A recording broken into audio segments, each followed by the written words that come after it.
Hi, good morning. எப்படி இருக்கீங்க?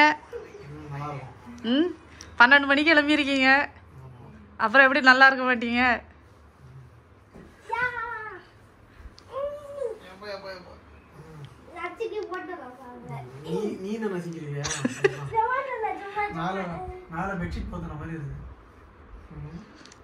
சரி, ஓகே. இன்னைக்கு நான் வந்துட்டு எங்களோட குட்டி கார்டனை நான் உங்களுக்கு சுற்றி காட்ட போகிறேன். சரியா? இங்கே கார்டனில் பார்த்தீங்கன்னா தக்காளி காய்த்து விட்டான். அதான மியூசிக் ஆடா? இன்னும் 2-3 கடந்துச்சு. அதெல்லாம் அந்த மலையில் வந்து கீழே விழுந்துருச்சு. இல்லைன்னா அதுவும் வந்து காய்ச்சிருக்கும். அப்புறம் நல்லா வெயில் அடிக்குது இப்போ. அதனால கொஞ்சம் செடி வந்து அப்பப்போ வாடிடுது. டெய்லி வந்து தண்ணி ஊற்ற வேண்டியதாக இருக்குது. இதில் கொஞ்சம் பூத்துருக்கு. அப்புறமா இன்னொரு செடியிலையும் பூத்துருந்தே ஆனா இருக்குது. இதுலேயும் பூத்துருக்கு. சீக்கிரமாக காய்ச்சிரும். சரியா? கார்டன் கொஞ்சம் வதங்கி போய் தான் நிற்கிது. ஏன்னா நல்ல வெயில் சுளீர்னு அடிக்குது. பார்த்துட்டு இருக்கிறியா? என்ன வாங்க போறிய? சும்மா தான் இவன் தான் ட்ரோன்ன்றானா. சரி, ஏதோ ஒரு 1000 500 ட்ரோன் மட்டும் தான் பார்த்தா எல்லாம் 5000 6000 ரூபாய்ங்கறான். ஆமா, அவன் நேத்தைக்கு வந்து என்கிட்ட என்ன தெரியுமா சொன்னா, இந்த மாதிரி ட்ரோன் வாங்குறானா. அது எதுக்கானா, என்னோட சேனலுக்கு வீடியோ போட்டு நல்ல படம் அதை டெவலப் பண்ணி அதுக்கு டைமண்ட் பட்டன் வாங்கி தருவானா. பரவாயில்ல, அதான் சொல்லுவாங்க. டைமண்ட் வேற வருதான் அதுல. யாருக்கும் தெரியாத சீக்ரெட். டைமண்ட் பட்டனுக்கு பின்னாடி டைமண்ட் இருக்கா?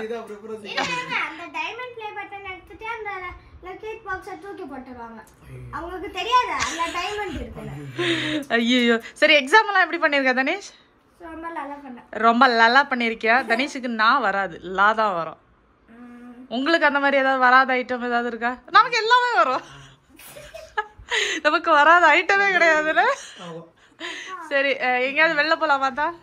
எங்கேயாவது போகணுமா? எங்க நேற்று கேட்குறேன், எங்கேயாவது வெளில போலாமான்னு. அதுக்கு சொல்றாங்க பீச்சுக்கு போவோன்னு. பெங்களூர்ல ஏதப்பா பீச்சு? அதான் நம்ம பேசாம ஒன்று பண்ணலாமா? தனீஷ், நீயும் கேள்றா. இந்த ஒருத்தங்க பெங்களூர்ல வந்து 50 கோடிக்கு ஒரு நாய் வாங்கியிருக்காங்களாம். ஆமா தான், நியூஸ்ல பார்த்தேன். பேசாம போய் அந்த நாயை பார்த்துட்டு வந்துடலாமா? ஏன்டா? கடிச்சா ஊசி போட்டு வருவோம்டா. அது வெளில வந்து காமிச்சாங்க. அது நாய் மாதிரி இல்ல, பேய் மாதிரி இருந்துச்சு. 50 கோடிக்கு வாங்கியிருக்காராமா. எங்க வீட்டுல இந்த செடியிலையும் பாத்தீங்கன்னா அழகா வந்துட்டு இந்த சப்பாத்தி கள்ளி மாதிரியே அதோட மினி வெர்ஷன். அதுல வந்து அழகா வந்துட்டு துளிர் வந்திருக்கு. பாக்குறதுக்கு ரொம்ப கியூட்டா இருக்கான். இன்னும் 2 துளிர் விட்டுருக்கான். இதுவும் பார்க்க ரொம்ப கியூட்டா இருக்கு. அப்புறம் எங்களோட ஃபிஷ் எப்படி இருக்கான்னு பார்க்கலாமா? இது ஃபிஷ் எல்லாமே செட் ஆயிடுச்சு. ஒன்று மட்டும்தான் இப்போ ரீசெண்டாக இறந்து போச்சு. மித்த மாதிரி எல்லாமே இருக்கு. தனேஷ் வந்து ஆன்லைன்லேருந்து ஒரு நம்பர் எடுத்து, ஹலோ அண்ணா, நீங்கள் ட்ரோன் விற்கிறீங்களா? அப்படித்தானே கேட்ட? ஆ, கரெக்டாக தான் கேட்டானா? அப்படியா? தங்கம், ஏன் தங்கம் கோச்சிக்கிட்டீங்க? சார்ஜ் போட்டு பார்க்குதும்மா, எக்ஸாமில் பார்க்க முடியலன்னு. அப்படிதானம்மா? தங்கம், ஏன் கோச்சிக்கிட்டீங்க சொல்லுங்க. கோச்சிக்கிட்டியா தனீஷ்? கேர் பண்ணலையா? ஏம்மா? ஆ, கேர் பண்ணலையாம்மா? சரி, அப்போ நம்ம அப்பா விட்டுருலாமா? எங்கேயாவது ட்ரோன் வாங்கி தருவாங்கண்ணா.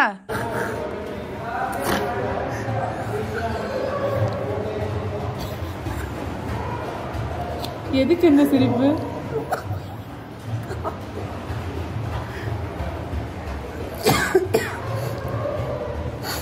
Super deal.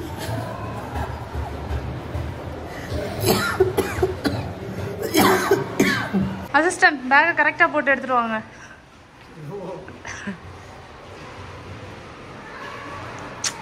பாருடா.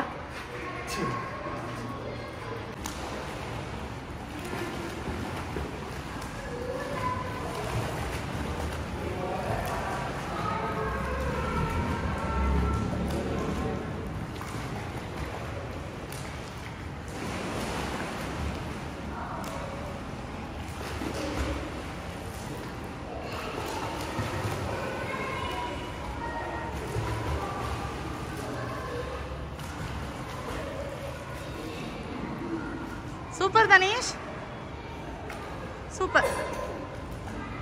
அப்படியே தான் இந்த மாதிரி நீந்துவீங்களா இல்லைன்னா இதை தர நீச்சலா?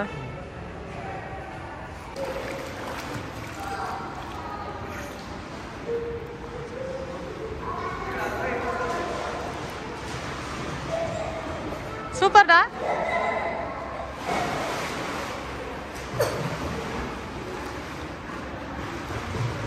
ஆழம் ஜாஸ்தி இந்த இடத்துல. பேலன்ஸ் பண்றான். Super super.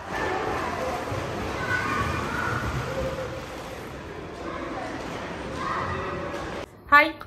ரீசெண்டாக பார்த்தீங்கன்னா ஒரு செம்மையான கான்ட்ரவர்சியில் நான் வந்துட்டு மாட்டியிருக்கேன். என்ன கான்ட்ரவர்சின்னு தெரியுமா? தான்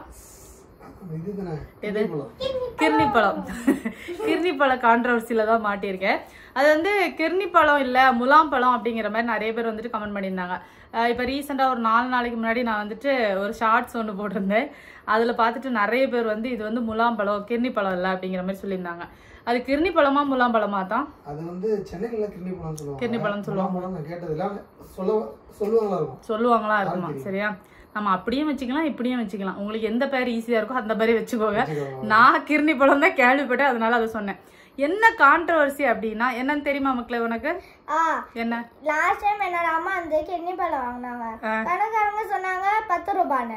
அதுக்கு என்னோட அம்மா வந்து நிறைய சப்ஸ்கிரைபர்ஸ் வந்து கமெண்ட் பண்ணிருந்தாங்க, எப்படி அந்த அது பாசிபிள்னு. அப்படி புரிஞ்சிருக்கேன் பிள்ளைக்கு. ஆமா, அது எப்படி பாசிபிள்? உனக்கு 10 ரூபாய்க்கு யாரு கிர்னி பழம் தந்தா அப்படின்னு சொல்லி பெரிய சண்டையா போயிட்டு இருக்கு கமெண்ட் செக்ஷன்ல. ஒரு 4-5 நாளா இதுதான் நடக்குது. ஃபேஸ்புக்கில் பார்த்தீங்கன்னா அந்த வீடியோ வந்துட்டு கொஞ்சம் நிறையவே வியூஸ் போயிடுச்சு. அங்கே நடந்த பிரச்சனை இப்போ யூடியூப்லேயும் வந்துருக்கு. ஒரு 4-5 நாளாக எனக்கு ஏகப்பட்ட நோட்டிஃபிகேஷன். 10 ரூபாய்க்கு இவளுக்கு வந்துட்டு தோல் கூட தரமாட்டாங்க, கிர்னி பழம் கொடுத்தாங்களாமா. கடவுள இருந்திருப்பா போல. அப்புறம் என்ன, ஆமா, நான் வந்து கடைக்கு போனேன், எனக்கு ஒரு பழம் போதுன்னு சொன்னேன். அவங்க வந்து 10 ரூபாய் அப்படின்னு சொன்னாங்க. நானும் பே பண்ணி வாங்கிட்டு வந்துட்டேன். வீடியோவில் வந்துட்டு 10 ரூபாய்க்கு ஒரு பழம் வாங்கிட்டு வந்தேன் அப்படின்னு சொன்னேன். எனக்கு கமெண்ட் பார்த்த பிறகுதான் தெரிஞ்சது, ஓ 10 ரூபாய்க்கு கிர்னி பழம் கிடைக்காதா அப்படிங்கிறது. ஒருவேளை அவங்க தப்பா கொடுத்தாங்களா இல்லைன்னா எனக்கே தெரியல அது எப்படி 10 ரூபாய்க்கு கொடுத்தாங்க. ஒருவேளை உண்மையிலே அந்த பையன் 10 ரூபாய்க்கு தான் கொடுத்துட்டு இருக்காங்களா எல்லாருக்கும், எனக்கு கரெக்டாக தெரியல. பட் அந்த கமெண்ட்ல நடந்த சண்டையெல்லாம் பார்க்கணுமே. அடுத்தது, நீ வந்து ஜூஸா போட்டு அதோட பெனிஃபிட்ஸ் எல்லாத்தையுமே கெடுத்துட்ட. மில்க் மேட் போட்டதுனால உனக்கு சுகர் வரும், கேன்சர் வரும், என்னெல்லாம் உண்டு எல்லாமே வரும். அடுத்தது வேற என்ன கமெண்ட்ஸ், பயங்கர இன்ட்ரெஸ்டிங்கா இருந்து எனக்கு சிரிப்பு வேற தாங்க முடியல. ஃப்ரூட்ஸை வந்து கட் பண்ணி தான் சாப்பிடணும், உன்னை யார் ஜூஸா போட சொன்னது, அப்படி இப்படி ஏகப்பட்ட சண்டை இன்னும் போயிட்டு தான் இருக்கு. இப்போ 2 நாளைக்கு முன்னாடி தான் யூடியூப்லேயே அந்த ஷார்ட்ஸ் வந்து கொஞ்சம் வந்து வியூஸ் போக ஆரம்பிச்சு. அங்கேயும் ஒரே சண்டை. எங்க வீட்டில் இதுக்கெல்லாம் கட் பண்ணி கொடுத்து சாப்பிட்டா நான் ஏன் ஜூஸ் போட போறேன் சொல்லுங்க? நான் வந்து கிர்னி பழம் கட் பண்ணி தரேன், சாப்பிடுறியா? சரி, இன்னைக்கு கிர்னி பழம் குடிச்சியே, எப்படி குடிச்ச சொல்லு? ரொம்ப லைக் பண்ணி குடிச்சானே? ஆமாவா? இவங்க வந்துட்டு கட் பண்ணி எல்லாம் கொடுத்தா எங்க வீட்டுல சாப்பிடுறது இல்ல, அதனாலதான் நான் வந்துட்டு ஜூஸா அடிச்சு குடுக்கறது. அதுல வந்து பாத்தீங்கன்னா நான் வந்துட்டு பாதாம் பிசின் அப்புறமா சப்ஜா சீடு இதெல்லாமே சேர்த்திருந்தேன். அதெல்லாம் உடம்புக்கு அவ்வளவு நல்லதாக்கும். இப்ப இருக்கிற ஹீட்டுக்கு வந்து பாதாம் பிசின்லாம் உடம்புக்கு அவ்வளவு குளிர்ச்சியாக்கும். பயபுள்ளைங்க, ஆனா இந்த ஜூஸ் கேவலமா இருக்கும், பார்த்தாலே தெரியுது யாரா நீங்க எல்லாம் அப்படிங்கிற மாதிரி இருந்துச்சு. ஜூஸ் வந்து அத்தானுக்கு அவ்வளவு சீக்கிரம் வந்துட்டு பிடிக்காது கிர்னி பழம், ஆனா அவங்களே வந்துட்டு ரொம்ப லைக் பண்ணி சாப்பிட்டாங்க. நீங்க தாராளமா அதை நம்பி ட்ரை பண்ணுங்க, நிஜமாவே நல்லா இருந்துச்சு. சரி, கொஸ்டின் கேளுமா. இது நீங்க பாதாம் பிசின் சொல்றீங்களா? ஆமா, அது எங்க? அது அதுல போட்டிருந்தேன் பாத்தீங்களா, புள்ளைக்கு நான் போட்டது கூட தெரியல, அந்த அளவு ஜூஸை வந்து இன்ட்ரெஸ்டிங்கா பண்ணி கொடுத்துருக்கேன். அதே தெரியலையாமா? பாதாம் பிசுமே இல்ல. பாதாம் பிசுமா? இந்த மாதிரி நான் இந்த கிர்னி பழ கான்ட்ரவர்சில கடந்து எனக்கு ஒரு 4-5 நாளா சிரிப்பு தாங்கல. கமெண்ட்ஸ் எல்லாம் படிச்சு அப்புறம் இன்னொரு கமெண்ட்ஸ் வந்து வந்திருந்தது. ஃப்ரெண்ட்ஸ், இவ சொல்றத நம்பாதீங்க ஃப்ரெண்ட்ஸ். 10 ரூபாய்க்கெல்லாம் எந்த ஃப்ரூட்ஸும் தர மாட்டாங்க. ஒரு பழம் 60 ரூபாய், ஒரு பழம் 70 ரூபாய், அவ்வளவு ரேட்ல இருக்கு அப்படி சொல்லியிருந்தாங்க. 4 கிலோ 100 ரூபாய் கால்குலேஷன் பண்ணிக்கோங்க. 10 ரூபாய் கம்மியா தான் கொடுத்தாப்புல, 20 ரூபா 30 ரூபா கொடுத்துருக்கலாம். அவங்களுக்கு நல்ல மனுஷன் கொடுத்துட்டாங்க. அதுக்கு நான் என்ன ரிப்ளை பண்ண தெரியுமா அவங்களுக்கு? ஐயோ அண்ணா, நான் சும்மா தான் சொன்னேன், எங்க வீட்டுல தான் காய்ச்சுது, நான் சும்மா ஒரு ஃபேன்சிக்காக வீடியோல அப்படி சொன்னேன்னா அப்படின்னு ரிப்ளை பண்ணேன். பயந்து இல்ல, சும்மா நான் கடுப்பேத்திட்டே இருந்தாங்களா, அதுக்காக தான் அப்படி போட்டேன். அந்த அதுக்கு பிறகு அவங்க வந்துட்டு ஷாக் ஆகுற மாதிரி ஒரு எமோஜி போட்டிருந்தாங்க.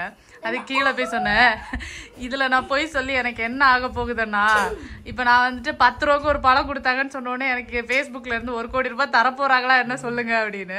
அப்புறம் அவங்க உடனே ரிப்ளை பண்ணாங்க, உங்களுக்கு கொடுத்துருக்காங்க சிஸ்டர், எங்களுக்கு தரலையே, அந்த வயிற்றுச்சல் தான். அவங்க அப்படியே ரிப்ளை பண்ணியிருந்தாங்க. இந்த மாதிரி நடந்துச்சு. அதாகப்பட்டது மக்களே. நான் வந்துட்டு என்ன சொல்ல வரேன்னா, நான் வந்துட்டு ஏதாவது ரெசிபி போடுறேன் அப்படின்னா நீங்க நம்பி ட்ரை பண்ணலாம். ஏன்னா உங்க எல்லாரை விட நான் பயங்கரமா டேஸ்ட் பார்க்கக்கூடிய ஆளாக்கும். கொஞ்சமா வந்துட்டு டேஸ்ட் கம்மியானாலும் நான் சாப்பிட மாட்டேன். ஸோ அதனால நான் வந்து ரொம்ப எக்ஸ்ட்ரீம் டேஸ்டா இருக்கணும் ஃபுட்டு அப்படிங்கிற மாதிரி எதிர்பார்க்கக்கூடிய ஆளாகும். அதனால நான் வந்துட்டு நல்லா இருக்கிற ஃபுட்டை தான் மேக்ஸிமம் ட்ரை பண்ணி உங்களுக்கு நான் வந்துட்டு சஜஸ்ட் பண்ணுவேன். அதனால நீங்கள் தாராளமாக ட்ரை பண்ணலாம். நல்லா இல்லைன்னா நானே நல்லா இல்லைன்னு சொல்லிடுவேன். அதை நீங்கள் செய்யாதீங்க, சரியா? அவ்வளோதான். இனிமையாவது அந்த சண்டையை கொஞ்சம் நிறுத்துங்க. இதில் என் கூட சண்டைக்கு வர்றது மட்டும் இல்லாமல் அவங்களுக்குள்ளாலே அடிச்சுக்கிறாங்க. அதுதான் வந்துட்டு ஒருத்தங்க போடுற கமெண்ட்டுக்கு இன்னொருத்தங்க போய் ரிப்ளை பண்ணி மாற அடிச்சுக்கிறாங்க. எனக்கே என்ன சொல்றதுன்னு தெரியல. அதனால சரி அவங்களுக்குள்ள சண்டை பெருசா இருக்கக்கூடாதுன்னு அந்தந்த கமெண்ட்ஸ் வந்துட்டு நான் வந்து ஹைட் பண்ணி வேற போட்டேன். ஸோ அதனால இந்த கான்ட்ரவர்சி வந்துட்டு இந்த மாதிரி தான் போயிட்டு இருக்கு. ஸோ தயவு செஞ்சு அதை ஸ்டாப் பண்ணுங்க. முலாம்பழம் இல்லைன்னா கிர்னி பழம் உங்க வாயில எப்படி வருதோ அந்த மாதிரி சொல்லிக்கோங்க. எனக்கு அன்னைக்கு 10 ரூபாய்க்கு தான் கொடுத்தாங்க, அதனால 10 ரூபாய்க்கு வாங்கிட்டு வந்தேன்.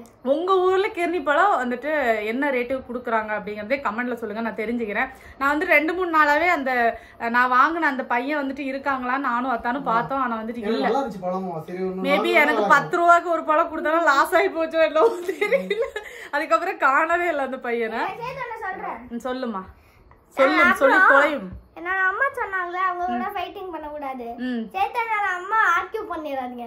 ஓ, என் கூட ஆர்கியூ பண்ண கூடாதா? நீங்க பண்ணா என்ன மக்களே பண்ணுவேன்? அந்த ஓடிடுவியா? ஆமா. சரி, ஓகே, அவ்வளவுதான். சரியா? பாய் பாய், குட் நைட்.